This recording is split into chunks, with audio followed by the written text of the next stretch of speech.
गुरु प्यारी साध संगत जी, आप सभी को प्यार भरी राधा स्वामी जी। साध संगत जी, वृंदावन की पवित्र भूमि पर एक शांत सुबह थी। वहाँ के मंदिरों में गूंजते भजनों की आवाज़ और भक्तों के भक्ति रस में डूबी हुई वाणी ने चारों ओर एक दिव्य वातावरण बना दिया था जी। उसी समय बाबा जी का वृंदावन में आगमन हुआ। उनके आगमन की खबर से वहाँ के साधु संत और भक्तगण उत्साहित हो गए। वृंदावन के प्रसिद्ध संत प्रेमानंद महाराज जी को भी उनके आगमन का समाचार मिला और उन्होंने बाबा जी को अपने आश्रम में आमंत्रित किया। संध्या के समय जब सूरज धीरे धीरे डूब रहा था और वृंदावन की गलियां राधा कृष्ण के भजनों से गूंज रही थी, तब बाबा जी और प्रेमानंद महाराज आमने सामने बैठे। दोनों की आंखों में एक गहरी शांति और चेहरे पर दिव्यता की चमक थी।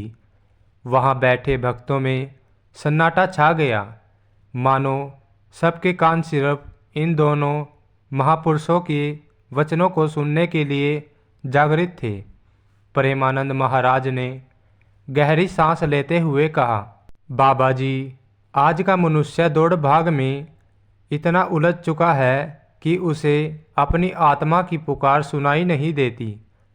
संसार में माया का ऐसा प्रभाव है कि लोग अपनी आत्मा को ही भूल बैठे हैं।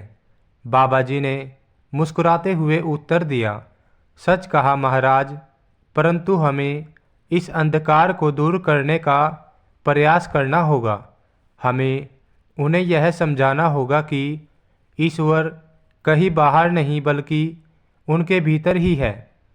सच्चा सुख उस ईश्वर को भीतर खोजने में है, न कि बाहरी भौतिक चीज़ों में।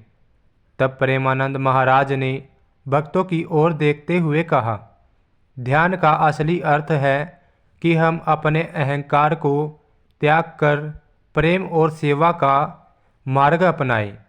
बाबा जी, आपकी बातों ने मेरा हृदय आलोकित कर दिया। सत्य तो यही है कि ध्यान वह है जो हमें भीतर की शांति और सच्चे प्रेम का अनुभव कराए। प्रेमानंद महाराज ने एक सुंदर कहानी सुनाई। एक बार एक साधक ने अपने गुरु से पूछा, भक्ति का सबसे बड़ा रहस्य क्या है? गुरु ने मुस्कुराते हुए कहा, जब तुम अपने भीतर के प्रेम को पहचानोगे तब समझोगे कि तुम स्वयं ही ईश्वर का अंश हो। वही प्रेम तुम्हें सभी जीवों से जोड़ता है। इस पर बाबा जी ने सभी उपस्थिति भक्तों को संबोधित करते हुए कहा, जीवन का सार है दूसरों के लिए प्रेम और करुणा। दूसरों की सेवा करना ही परमात्मा की सच्ची पूजा है। अपने भीतर उस परमात्मा की अनुभूति करो, क्योंकि प्रेम ही वह मार्ग है जो हमें सच्चे सुख की ओर ले जाएगा। बाबा जी की बातों ने वहाँ उपस्थित हर भक्त के मन में एक नई ऊर्जा का संचार कर दिया। वृंदावन की उस दिव्य श्याम में बाबा जी और प्रेमानंद महाराज के बीच हुई इस चर्चा ने सभी के दिलों को छू लिया। उस दिन हर किसी ने अपने जीवन में प्रेम, सेवा और भक्ति का मार्ग अपनाने का संकल्प लिया।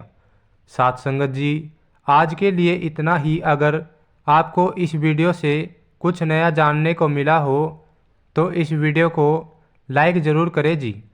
साथ संगत जी, अभी आप इस वीडियो में बने रहिए। अब मैं आपको एक साखी सुनाऊंगा जी, इसलिए वीडियो को अंत तक ज़रूर सुने जी। साथ संगत जी, बाबा जी अक्सर अपनी संगत को समझाते हैं कि हमें कभी भी किसी की बुराई नहीं करनी चाहिए, किसी की निंदा नहीं करनी चाहिए और ना ही किसी के लिए अपने मन में ईर्ष्या रखनी चाहिए। बाबा जी अपनी संगत को ऐसा क्यों समझाते हैं, इसका जवाब आपको बाबा जी की इस साखी में मिल जाएगा जी। जब आप बाबा जी की इस साखी को पूरा सुन लेंगे तो यकीन मानिए आप जीवन में कभी किसी की बुराई या निंदा जानबूझकर तो क्या जाने अनजाने में भी नहीं करोगे जी। इस साखी को सुनने के बाद आप वो जगह छोड़ दिया करोगे जी जहाँ किसी की निंदा की जा रही हो। इसलिए बाबा जी की इस प्रेरणा से भरी साखी को पूरा जरूर सुनिए जी। साथ संगत जी, एक गांव में एक बहुत अमीर सेठ रहा करता था। सेठ अक्सर गरीबों और ब्राह्मणों को अपने घर बुलाकर भोजन करवाया करता था। सेठ का मानना था कि वो अपनी कमाई का 10वां हिस्सा दूसरों की भलाई के काम में लगाया करेगा और ऐसा वह सालों से करता भी आ रहा था। मालिक की मौत से उसके पास सब कुछ था और उसका कारोबार भी बहुत अच्छा चल रहा था। एक बार सेठ के पिता की बरसी आई तो सेठ ने 11 पंडितों को अपने घर आने का न्योता भिजवाया और सेठ ने अपने रसोइयों को कहकर पंडितों के लिए बहुत सारे अच्छे अच्छे पकवान बनवाए और सेठ और सेठानी ने सभी पंडितों को बड़े प्रेम से अपने हाथों से खाना परोसा। सभी पंडितों ने पेट भरकर खाना खाया और उसके बाद सेठ और सेठानी रसोई में से पंडितों के लिए स्पेशल बनाई गई खीर लेकर आए। पंडितों ने बड़े शौक से खीर खाई और अब जो होने वाला था वह सबके होश उड़ाने वाला था। पंडितों ने जैसे ही खीर खाई, एक एक करके सभी पंडित मारे गए। यह देखकर सेठ सेठानी घबरा गए और वह दौड़कर अंदर रसोई में गए और रसोइये पर शक करते हुए पूछा तो रसोइये ने कहा कि जी मैंने खाने में कुछ नहीं मिलाया। साथ संगत जी, जिस समय रसोइया खीर बना रहा था उस समय खीर के पतीले के ऊपर आकाश में एक कौवा अपनी चोंच में एक सांप को दबाए उड़ रहा था और सांप बार बार कोए से खुद को बचाने के लिए पुकार रहा था और उसकी पुकार के साथ ही उसका जहर नीचे खीर के पतीले में गिर रहा था। जिस बात की जानकारी ना तो रसोइयों को थी और ना ही सेठ सेठानी, 11 पंडितों की मौत देखकर सेठ के हाथ पैर फूल गए और वह सोच में पड़ गया कि इतने बड़े पाप के लिए यमराज ना जाने मुझे कौन से नरक में भेजेंगे। मैंने तो आज तक एक मक्खी भी नहीं मारी, लेकिन आज मेरे घर में 11 पंडित मारे गए। यह सोचकर सेठ का हाल बुरा हाल होता जा रहा था।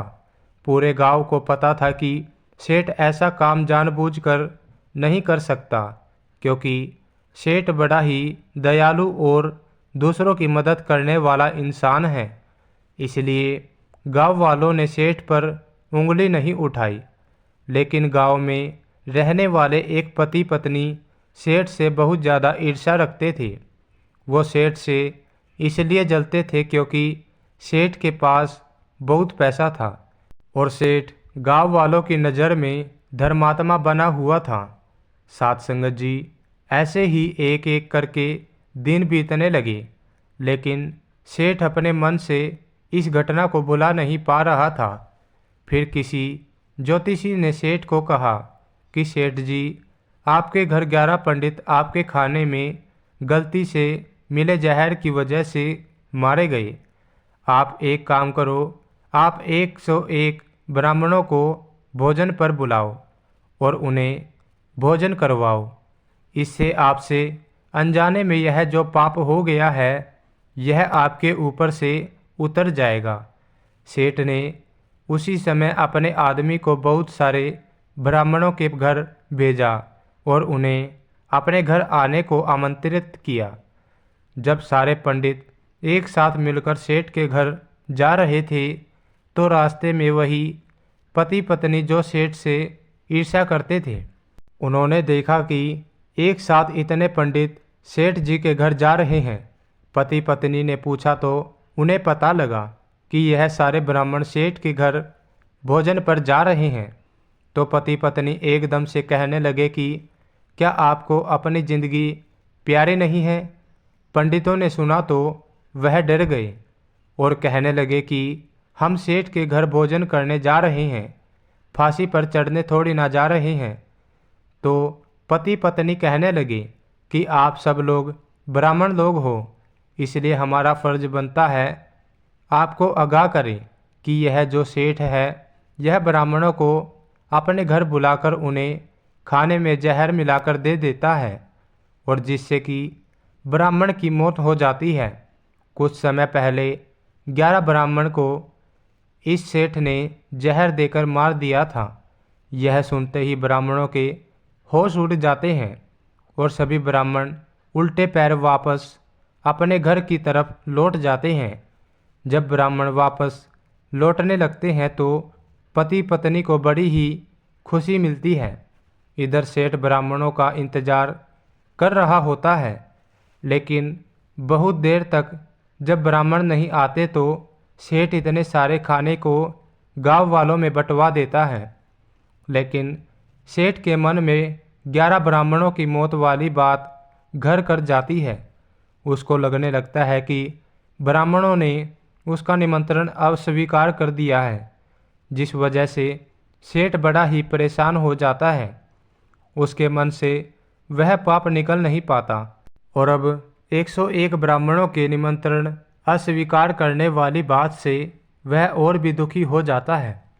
सेठ मालिक के आगे बड़ा रोता है और विनती करता है कि मुझे बख्श दो, ब्राह्मणों की मौत में मेरी कोई गलती नहीं है। अब इस पाप का हिसाब किताब यमराज के धर्मराज के दरबार में जाता है।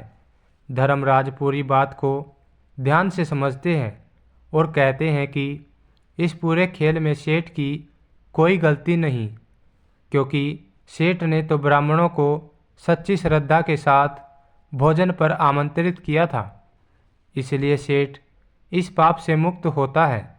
साथ संगत जी, लेकिन धर्मराज को किसी न किसी को तो इतने बड़े पाप का दोषी बनाना था। अब धर्मराज रसोइये के बारे में सोचते हैं। धर्मराज पूरा सोच विचार करके कहते हैं रसोइये की भी कोई गलती नहीं है, क्योंकि रसोइये को तो पता ही नहीं चला कि कब ऊपर आकाश से सांप ने अपना जहर छोड़ दिया। इसके बाद धर्मराज जी ने कोई के बारे में सोचा, लेकिन वह भी निर्दोष पाया गया, क्योंकि कौवा तो अपना कर्म कर रहा था। अपनी भूख मिटाने के लिए उसने सांप का शिकार किया था। खाने में जहर वाली बात से कोई का कोई भी लेना देना नहीं था, इसलिए कौवा भी निर्दोष हो गया। इसके बाद बारी आई सांप की। सांप ने अपनी जान बचाने के लिए फुकार भरी थी। सांप को नहीं पता था कि जहर नीचे बन रहे खीर में मिल जाएगा, इसलिए सांप का भी कोई दोष नहीं है। अब धर्मराज जी परेशानी में आ गए कि फिर दोषी किसको बनाया जाए, क्योंकि पाप तो हुआ है और किसी न किसी को दोषी तो बनाना ही पड़ेगा। फिर धर्मराज जी ने उन पति पत्नी के बारे में सोचा जो सेठ से ईर्ष्या रखते थे और सेठ के पुण्य वाले काम में वह दोनों बाधा बन रहे थे। उन दोनों ने सेठ की निंदा 101 ब्राह्मणों के आगे की थी। यमराज जी ने अपनी पुस्तक में लिखा कि इस पूरे पाप के जिम्मेदार वह दोनों पति पत्नी हैं, क्योंकि उन्होंने सेठ से ईर्ष्या रखी थी और सेठ की निंदा की थी, जिस वजह से सभी पंडित वापस लौट गए और पंडितों को भोजन न करवाने के कारण सेठ के मन को शांति ना मिल सकी। धर्मराज ने उसी समय आदेश किया कि पत्नी को अंधा कर दो और पति के दोनों हाथ काट दो, और जब तक उसकी सांसें लिखी है तब तक वो ऐसे ही जिएंगे। धर्मराज का हुक्म हुआ था तो हुक्म का पालन भी किया गया। एक दिन पत्नी रसोई में गरम तेल में पूरियां तल रही थी कि अचानक गरम तेल के छींटे पत्नी की आंखों में पड़ गए और उसकी दोनों आंखें हमेशा के लिए खराब हो गई। और इसके कुछ दिन के बाद पति अपने पशुओं के चारे के लिए घास को काट रहा था कि उसके दोनों हाथ मशीन में आ गए। साध संगत जी, अब आपको समझ आ गई होगी कि निंदा करने का फल कितना ज़्यादा भयानक हो सकता है। इस पूरे पाप में पति पत्नी का कुछ भी लेना देना नहीं था।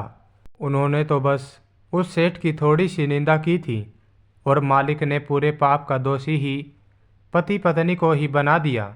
इसलिए तो कहा जाता है कि दूसरों की बुराई करके हम कुछ पल के लिए तो मन ही मन प्रसन्न हो जाते हैं, लेकिन उनके जो पाप हैं वह हम अपने ऊपर ले लेते हैं। इसलिए हमें जीवन में एक सीख लेना चाहिए कि हम कभी भी किसी के ऊपर ना तो उंगली उठाएंगे और ना ही निंदा करेंगे। कोई गलत है तो वह उसके अपने कर्म है, हम उसको दंड देने वाले कोई नहीं होते। जिसने दंड देना है वह सब कुछ देख रहा है, इसलिए सब कुछ उस मालिक पर छोड़ दो और बस अच्छे कर्म करते चलो। ना किसी से बैर रखना है और ना मन में किसी के लिए ईर्ष्या रखनी है। छोटी सी इस जिंदगी को खुशी खुशी काटकर भजन सिमरन करके हमें तो यहाँ से अपने असल घर पहुँचना है। यही हमारा लक्ष्य होना चाहिए। साथ संगत जी, इसी के साथ मैं आपसे विदा लेता हूँ। आशा करता हूँ आपको यह साखी अच्छी लगी होगी। कमेंट में ज़रूर बताना जी, और प्रेमानंद वाली कहानी कैसी लगी वो भी कमेंट में बताना जी। मिलते हैं एक और नई वीडियो के साथ। कमेंट में राधा स्वामी लिखना मत भूलना जी। आप सभी को प्यार भरी राधा स्वामी जी।